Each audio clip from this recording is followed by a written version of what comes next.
जैसा कि बाइबल में लिखा है, भजन संहिता 100 उसकी 4 आयत में लिखा है कि उसके फाटकों से धन्यवाद और उसके आंगनों में स्तुति करते हुए प्रवेश करो। उसका धन्यवाद करो और उसके नाम को धन्य कहो। बाइबल कहती है कि परमेश्वर के आंगनों में स्तुति करते हुए प्रवेश करो, धन्यवाद के सहित परमेश्वर के आंगनों में प्रवेश करो। तो आप कितने जन हैं जो परमेश्वर का धन्यवाद करते हैं एवरी डे? कितने जन ऐसे हैं जो परमेश्वर का धन्यवाद करते हैं कि प्रभु तेरे उपकार इतने हैं कि हम उन्हें गिन नहीं सकते, वो रेत के दानों से भी बढ़कर हैं।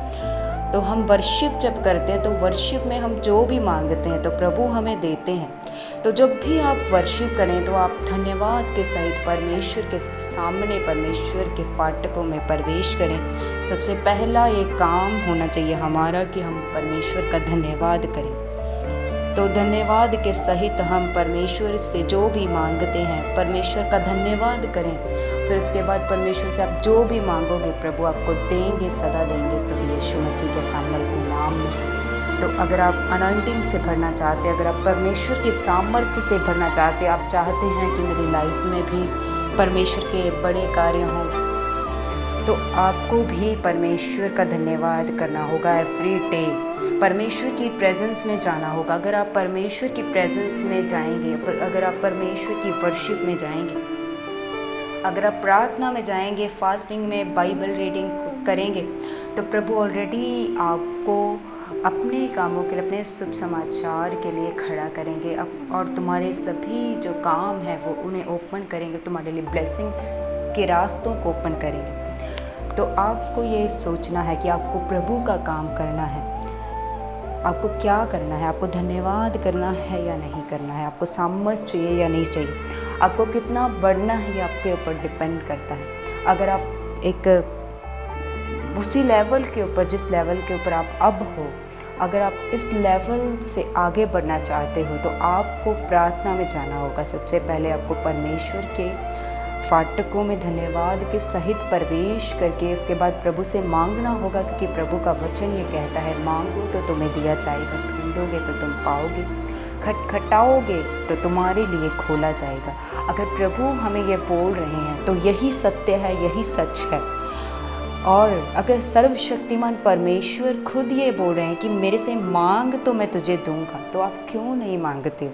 अगर आप मांगोगे, जिसके पास गैर भाषा का वरदान नहीं है, आप कितनी बार परमेश्वर के सामने जाकर परमेश्वर से गैर भाषा के वरदान को आपने मांगा है?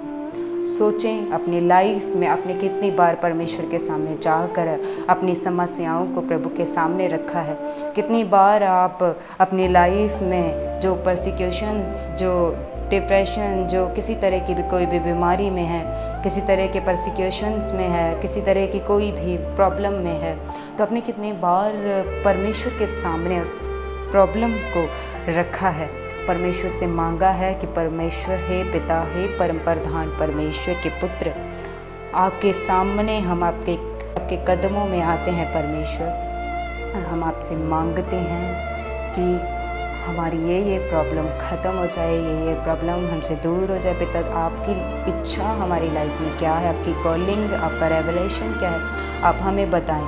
कितने जन ऐसे हैं जो प्रभु के सामने एवरी डे जाते हैं, जो प्रभु के सामने जाकर प्रार्थना में मांगते हैं। वो व्यक्ति, वो चाहे कोई भी हो, जो प्रभु से मांगता है, जो प्रभु की हजूरी में रहता है, जो प्रभु के ऊपर अपना विश्वास रखता है, क्योंकि प्रभु का वचन ये कहता है कि विश्वास के बिना तुम परमेश्वर को प्रसन्न नहीं कर सकते।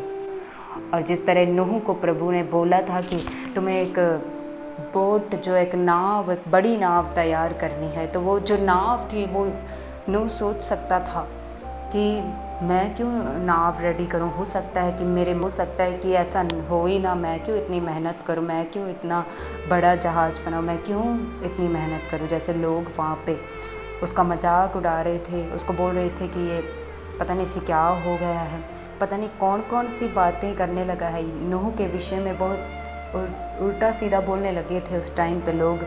तो वो परमेश्वर की आवाज़ को सुनता था और नूह ने जब परमेश्वर की रेवलेशन को लिया तो प्रभु की प्रेजेंस में था वो। उसी तरह से जब ये मैन ऑफ गॉड बाइबल में हम पढ़ते हैं, जब भी कोई बड़ा मैसेज, चाहे वो सैमुअल हो, चाहे वो मूसा हो, चाहे वो दाऊद हो, चाहे वो यूसुफ हो, कोई भी हो, दानियल हो, तो वो परमेश्वर की प्रेजेंस में रहते हैं। तो उसके बाद वो उनकी बुद्धि, उनकी जो सोच है वो दूसरों से अलग होती है और वो परमेश्वर की प्रेजेंस में रहते हैं, इसीलिए वो अलग दिखते हैं। फिर वो दूसरों से अलग दिखते हैं। उनकी बुद्धि के समान किसी के आसपास बुद्धि नहीं होती, क्योंकि वो परमेश्वर की प्रेजेंस में रहते हैं। और दानियल जैसे बुद्धिमान था, यूसुफ जैसे बुद्धिमान था, और सुलेमान ने बुद्धि मांगी थी, तो वो सबसे बुद्धिमान राजा जो वो सुलेमान था। तो प्रभु हमें बुद्धि देने वाला परमेश्वर है।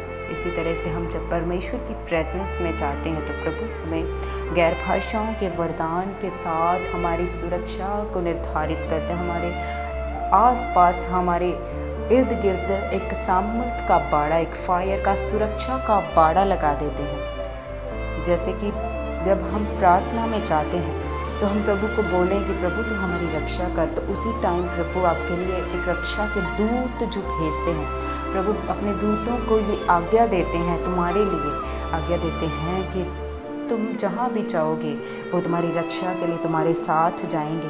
ये प्रभु का वचन ये कहता है। तो प्रभु ने बोला है कि आकाश टल सकता है, धरती टल सकती है, लेकिन मेरे मुख से मेरा वचन कभी ना टलेगा, क्योंकि ये धरती की रचना वचन और प्रभु की प्रेजेंस दोनों के द्वारा हुई। तो जितने भी जन जो प्रभु की प्रेजेंस में रहकर कुछ मांगते हैं तो प्रभु आपको ज़रूर देंगे। तो आपको मांगना है प्रभु से, और जब तक आपको मिले आपको मांगते रहना है। प्रभु आपको ब्लेस करेंगे, प्रभु आपको आशीषित करेंगे। गॉड ब्लेस यू और सभी को जय मसीह।